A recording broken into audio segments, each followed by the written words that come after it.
Kelompok pekerja dan buruh akhir-akhir ini dibuat gerah dengan draft rancangan Undang-Undang Cipta Tenaga Kerja Omnibus Law. Dan kita akan lihat beberapa pasal yang krusial yang sempat terungkap.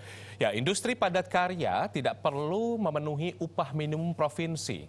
Lalu, cuti berbayar untuk pekerja dihapus dengan adanya Omnibus Law. Tadinya, pekerja berhak untuk mendapatkan cuti khusus untuk menikah 3 hari dan menghitankan atau menikahkan anak 2 hari, kemudian istri cuti melahirkan atau keguguran, dan cuti anggota keluarga meninggal selama 2 hari. Kemudian kita lihat untuk pekerja asing dan outsourcing.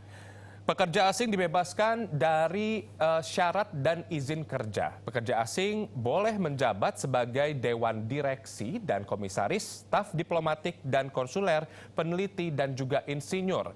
Pekerja asing startup dibebaskan bahkan dari syarat izin kerja. Outsourcing pun diperluas.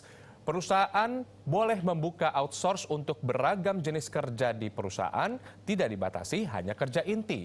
Outsourcing bisa dipekerjakan sebagai freelance maupun kerja paruh waktu.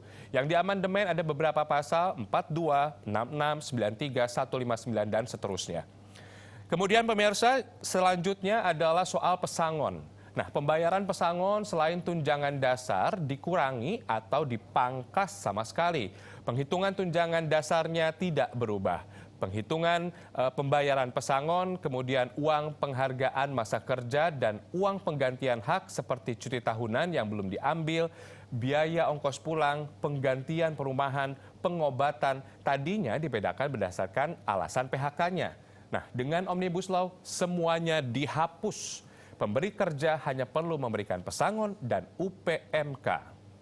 Selanjutnya kita lihat pemirsa soal PHK. Nah, hak pekerja untuk mengajukan gugatan jika di PHK sepihak dihapus.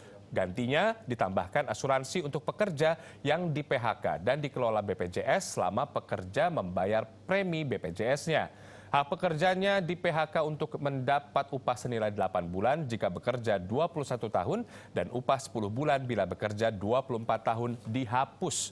Gantinya akan ada uang pemanis, bonus senilai upah 1 bulan bila di PHK kerja kurang dari 3 tahun senilai 2 bulan. Kemudian bila bekerja 3-6 tahun senilai 3 bulan dan bila kerja 6-9 tahun senilai 4 bulan. Bila bekerja 9-12 tahun senilai 5 bulan bila kerja lebih dari 12 tahun. Dan bonus ini hanya berlaku bagi pengusaha, bagi usaha menengah dan juga besar tidak termasuk UMK. Silakan kita akan melihat bagaimana apakah Omnibus Law ini akan disahkan oleh pemerintah atau tidak. Kita